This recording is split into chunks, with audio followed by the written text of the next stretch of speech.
Gartner, the research and advisory company, Magic Quadrant, Hype Cycle, and Subscription Analyst Access, serving over 15,000 enterprises across 90-plus countries with technology and business intelligence.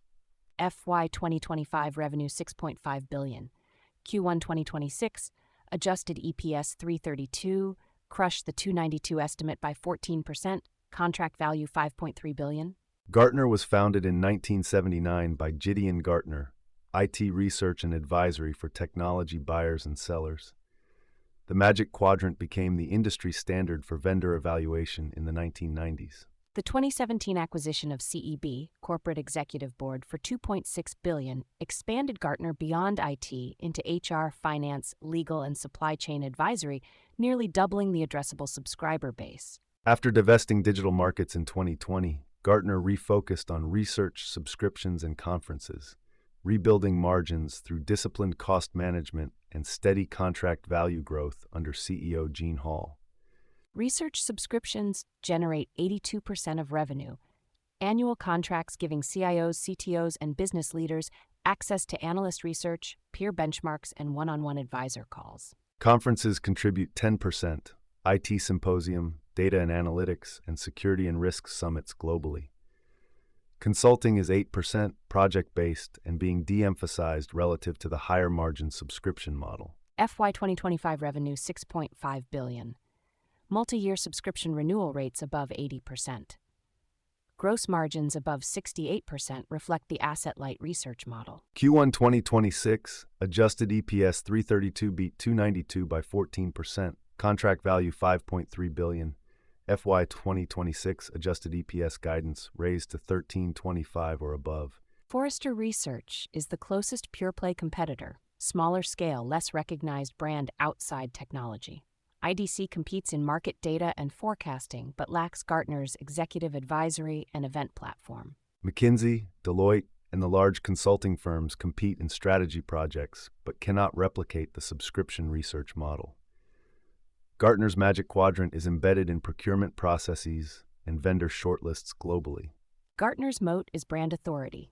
CIOs and enterprise buyers must be seen in a Gartner Magic Quadrant to be credibly evaluated. That visibility value locks in vendor marketing budgets and subscriber renewal simultaneously. Gartner serves 15,000-plus enterprises in 90-plus countries. The U.S. generates approximately 55% of revenue. Over 2,000 analysts cover 350-plus technology topics. In 2025, Gartner answered over 500,000 AI-related client questions. Gene Hall has served as CEO of Gartner since 2004, becoming chairman in July 2024, growing annual revenue from $900 million to over $6.5 billion. Hall holds degrees from Cornell and Harvard Business School. In 2 decades as CEO, he transformed Gartner into the indispensable infrastructure of enterprise technology decision-making. Gartner, the research and advisory company, $6.5 billion in FY 2025 revenue, with the Magic Quadrant and Hype Cycle as the standard for enterprise technology decisions across 90-plus countries. Q1 2026, adjusted EPS $3.32 crushed the $2.92 estimate by 14%. Contract value $5.3 billion, up 3.5% excluding federal headwind. FY 2026 adjusted EPS guided $13.25 or above. Gartner's subscription engine delivering. Every major company in the world is trying to figure out what to do about artificial intelligence. That is not hyperbole. It is the single most common agenda item in C-suite conversations globally right now. Gartner, more than any other company, is the firm that gets called when a CEO needs a framework for understanding a technology she does not fully understand. That positioning is generating some of the strongest demand in Gartner's 50-year history, and Q1 2026 showed it translating directly into revenue and earnings. Gartner was founded in 1979 and is headquartered in Stamford, Connecticut. The company provides research subscriptions, executive advisory services, and conferences to technology buyers and suppliers worldwide. Its research division produces the famous Magic Quadrant reports, the Hype Cycle, and thousands of analyst notes that shape how enterprises evaluate and purchase technology. The conferences division operates over 80 events annually, including Gartner Symposium, the largest IT conference in the world, and specialized events for security, data and analytics, supply chain, and finance functions. Revenue for Q1 2026 was $1,511 million, a 4% increase year over year. That growth rate appears modest but understates the underlying health of the business. Research, the largest segment at approximately three-quarters of total revenue, grew at approximately 6%, driven by strong renewal rates and net new contract value. The conferences segment grew at approximately 8% as in-person events continued recovering. The consulting segment was slightly lower year over year due to project timing. Earnings per share of $3.32 beat the consensus estimate of $2.99 by 11%. The beat was driven by operating leverage in the research segment. Once a client renews their subscription, the incremental cost of serving them is very low, so revenue growth drops almost entirely to operating income. Gartner's EBITDA margins have expanded steadily over the past 5 years and are now among the highest in the information services sector.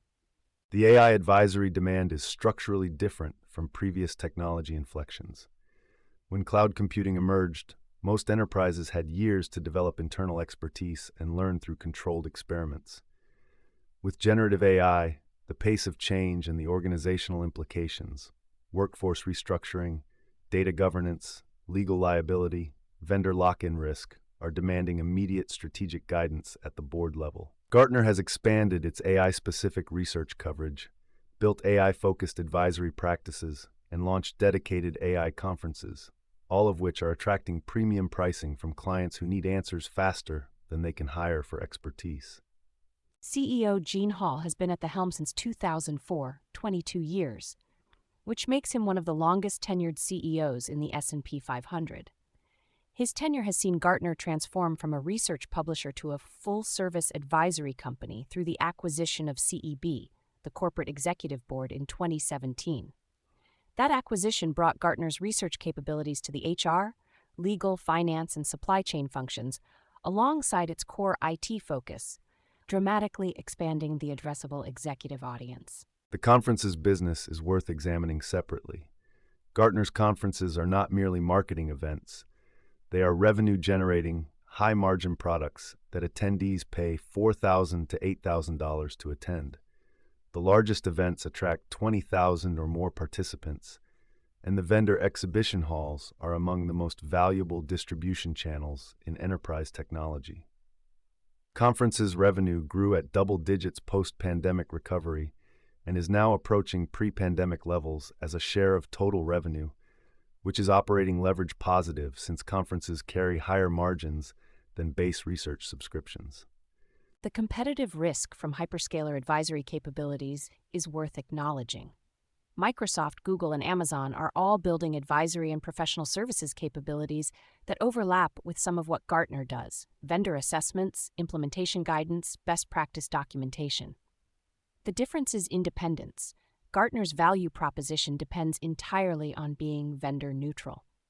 As long as enterprises perceive Gartner as genuinely unbiased, the hyperscaler advisory threat is limited to adjacent services, not the core research subscription. Valuation at approximately 25 to 30 times forward earnings is premium, but arguably justified by the recurring revenue model, high renewal rates, and structural AI demand tailwind. Gartner does not need to win the AI race. It needs to be the most trusted advisor to the companies that do. That positioning is durable, regardless of which specific technologies prevail. The metrics to monitor: research contract value growth, renewal rates above 90%, and symposium attendance numbers. If symposium attendance grows and pricing holds, the conference operating leverage will amplify the research growth into stronger earnings beats through the year. Gartner's Q1 2026 results validated that the AI advisory cycle is real, large, and converting to revenue. The stock is not cheap, but the quality of earnings, high recurring revenue, strong renewal rates, and expanding margins supports a premium multiple. For investors looking for a way to participate in enterprise AI adoption without betting on which AI vendors win, Gartner is a compelling pick-and-shovel play. Gartner's research subscription model has some of the most durable retention economics in enterprise SaaS. The company's client retention rate, measuring the percentage of contract value renewed annually, has been above 84% for over a decade. The key driver of that stickiness is how deeply Gartner research is embedded in enterprise budget and technology planning processes. A chief information officer at a Fortune 500 company does not just read Gartner reports. They use Gartner data to justify budget requests to the CFO, benchmark vendor negotiations, and calibrate risk tolerance on technology investments. That institutional reliance makes canceling a Gartner contract more disruptive than the cost of renewal. The AI advisory opportunity is the single biggest revenue catalyst at Gartner for the next 3 to 5 years.